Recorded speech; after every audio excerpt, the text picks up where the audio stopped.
Hi, I'm Snehal, and here my program is for detection of the object from the stage.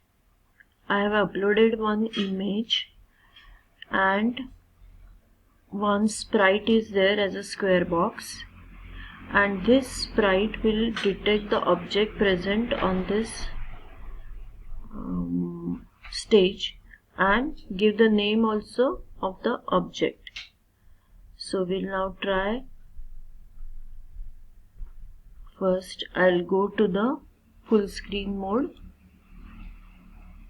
and there I'm giving run command. Once I give the run command, it is detecting car, second it is detecting person, then bicycle, and then again a small person it is detecting.